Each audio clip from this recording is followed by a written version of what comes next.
What are the risk involve in spine surgery?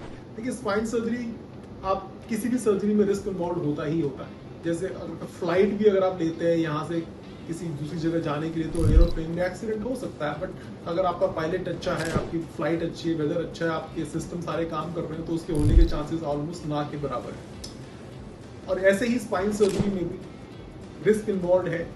Risk involve minimise इससे ऐसे होते हैं कि आपका सर्जन एक्सपीरियंस है, उसकी टेक्निक अच्छी है और उस अच्छे सेटअप में वो ऑपरेट कर रहा है। बट फिर भी जो रिस्क कॉमन है स्पाइन सर्जरी में, उसमें इन्फेक्शन होता है कि आपने ऑपरेशन किया, इन्फेक्शन हो गया वहाँ पे, जिसको कहते हैं कि टांके पक जाते हैं, जिसके कारण कई बार एंटीबायोटिक्स देने पड़ते हैं, कई बार दोबारा सफाई भी करनी पड़ती है।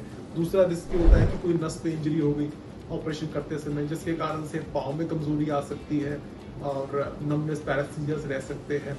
और रिस्क जो होता है कि इम्प्लांट हम जो डालते हैं, कई बार वो लूज हो जाता है क्योंकि बोन क्वालिटी बहुत खराब होती है, तो फेलियर ऑफ इम्प्लांट भी एक रिस्क है।